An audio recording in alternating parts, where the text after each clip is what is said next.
আসসালামু আলাইকুম সুপ্রিয় দর্শক বন্ধুরা, আপনারা সবাই কেমন আছেন? আশা করছি যে যেখান থেকে আমার এই ভিডিওটি দেখে থাকছেন সবাই ভালো আছেন।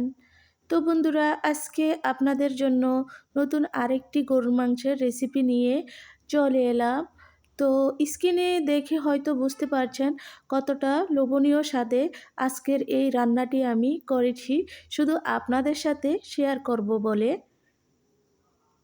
প্রত্যেকদিন একই রকম গরুর মাংস রান্না করে খেতে ভালো লাগে না, তাই আজকে একটু ভিন্ন স্বাদে রেসিপি নিয়ে আপনাদের মাঝে চলে এলাম আমি। গরুর মাংস পছন্দ করে না এমন লোক কমই আছে আমাদের দেশে, সবাই পছন্দ করে গরুর মাংস। এই গরুর মাংস দিয়ে অনেক রকমের পদ রান্না করা যায়। যার যেটা ভালো লাগে সেটাই রান্না করে নিতে পারেন, মানে সেইভাবেই রান্না করে নিতে পারেন। আমার কাছে তো আমি যেভাবেই রান্না করি সেভাবেই ভালো লাগে। আমার রান্না আমি আমার নিজের মতো করে করি। আজকের রেসিপিটির নাম হচ্ছে লাল পেঁয়াজের গরুর মাংস। কি অথেন্টিক নাম, তাই না? শুনে হাসি পাচ্ছে না? তো চলুন কথা না বাড়িয়ে বকবক না করে রান্নায় চলে যাই। লাল পেঁয়াজের গরুর মাংস রান্না করার জন্য আমি প্রথমে একটা ননস্টিক পাতিলে পরিমাণ মতো তেল দিয়ে দিয়েছি। তো এখানে তেলটা গরম হয়ে গেছে, দিয়ে দিলাম কয়েক গোটা মেথি। মেথিটা পরে কালো হয়ে গেছে, সুন্দর একটা সেন্ট আসবে। তারপর দিয়ে দিলাম শাহি জিরা কয়েক গোটা। শাহি জিরা দেওয়ার পর দিয়ে দিলাম 3 কাপ পরিমাণ পেঁয়াজ কুচি। শাহি জিরা আর মেথি দেওয়ার কারণে কিন্তু অনেক সুন্দর একটা ফ্লেভার আসে বন্ধুরা। তো সুন্দর করে নেড়ে চেড়ে আমি পেঁয়াজটাকে একদম লাল করে ভেজে নেব। যেহেতু আমার গরুর মাংসের রেসিপির নাম হচ্ছে লাল পেঁয়াজের গরুর মাংস, তো কিছু আস্ত মশলা এখন দিয়ে দিলাম। লং, এলাচ, তারপর হচ্ছে গোলমরিচ দিয়ে ভালো করে নেড়ে চেড়ে পেঁয়াজটাকে আমি লাল করে ভেজে নেব। তো এই তো বন্ধুরা, দেখুন আমার পেঁয়াজটা আস্তে আস্তে লাল হতে শুরু করেছে। তো পেঁয়াজটা লাল হয়ে গেছে, এখন পরিমাণ মতন পানি দিয়ে দিলাম। দিয়ে ভালো করে নেড়েচেড়ে এখন এক এক করে সব রকমের মশলা অ্যাড করে দেব। তো বন্ধুরা, এখানে দিয়ে দিচ্ছি আদা রসুন বাটা প্রায় 3 টেবিল চামচ পরিমাণ। আর আমি এখানে আজকে লাল পেঁয়াজের গরুর মাংস রান্না করার জন্য 3 কেজি পরিমাণ গরুর মাংস নিয়েছি, সেজন্য 3 টেবিল চামচ পরিমাণ আদা রসুন বাটা দিলাম। দিয়ে ভালো করে এভাবে নেড়ে চেড়ে আদা রসুনটাকে একটু কষিয়ে নিতে হবে, এতে করে আদা রসুনের কাঁচা স্মেলটা চলে যাবে। তো বন্ধুরা, এখন অ্যাড করে দিচ্ছি 2 টেবিল চামচ পরিমাণ হলুদের গুঁড়া। তারপর অ্যাড করে দেব এখানে প্রায় 3 টেবিল চামচ পরিমাণ মরিচের গুঁড়া। তো এটা একটু স্পাইসি হবে, মানে ঝাল হবে, খেতে খুবই ভালো লাগবে। তো বন্ধুরা, স্বাদ মতো লবণও দিয়ে দিলাম। লবণটা আপনাদের যার যার পছন্দ মতো ব্যবহার করবেন। তো আদা, রসুন, হলুদ, মরিচ, লবণ একসাথে কিছুক্ষণ এটাকে কষিয়ে নেব।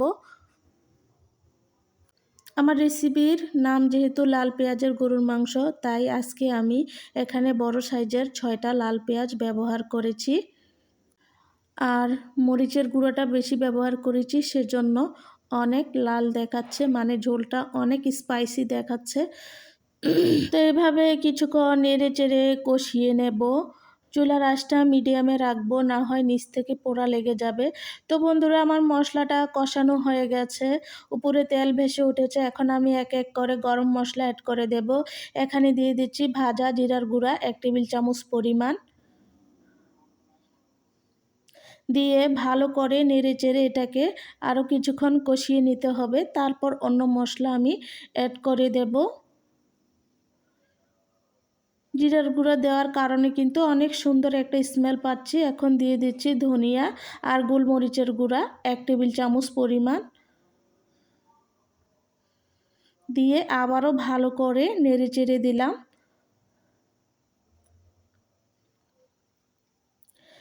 খেয়াল রাখতে হবে চুলার আঁচটা যাতে মিডিয়ামে থাকে। আমি আবারও বলছি, না হয় নিচ থেকে পোড়া লেগে যাবে। তো বন্ধুরা এখন এক এক করে গরু মাংসগুলো দিয়ে দেব। আমার একটু ভুল হয়েছে, অফ ক্যামেরায় গরম মশলাটা অ্যাড করে নিয়েছি। আমি ক্যামেরাটা চালু করতে ভুলে গিয়েছিলাম। এখানে গরম মশলা ব্যবহার করেছি হচ্ছে 3 কেজি গরুর মাংসের জন্য 3 টেবিল চামচ পরিমাণ। তো এখন মাংসটা দেওয়ার পর ভালো করে নেড়েচেড়ে মশলার সাথে মিক্স করে দিতে হবে। তো বন্ধুরা দেখুন, আমি মাংসটা দিয়েছি মাত্র 5 মিনিট হয়েছে হাঁড়িতে। এখনই মনে হচ্ছে যেন মাংস হয়ে গেছে, আসলে কিন্তু না। তো এভাবে আমি আরও 5-6 মিনিটের মতন নেড়ে চেড়ে চুলার আঁচটা মিডিয়ামে রেখে মাংসটাকে ঢাকনা ছাড়া কষিয়ে নেব। তো আস্তে আস্তে করে মাংস বলক আসতে শুরু করেছে। তো ঘন ঘন আমি নেড়ে দেব।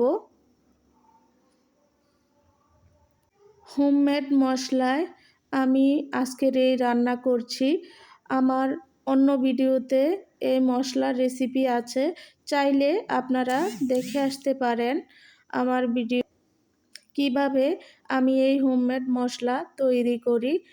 এই মশলায় মেজবানি মাংস, তারপর নর্মাল মাংস, তারপর বিয়েবাড়ির মাংস, পোলাও, বিরিয়ানি, মানে সব কিছুই, মানে পোলাও না, বিরিয়ানি, খিচুড়ি সব কিছুই রান্না করা যায়। তো বন্ধুরা এখন একটা ঢাকনা দিয়ে ঢেকে দিলাম, দিয়ে কিছুক্ষণ রান্না করব। তো কিছুক্ষণ পর চলে আসলাম। দেখুন আমার মাংসের গা থেকে অনেক পানি ছেড়ে দিয়েছে। তো আমি আলাদা করে এখানে কোনো পানি ব্যবহার করব না। মাংস থেকে যে পানিটা ছেড়েছে সেই পানিতে সিদ্ধ হবে আমার এই মাংস। তো বন্ধুরা আবার কিছুক্ষণ নেড়ে চেড়ে দিলাম আমি।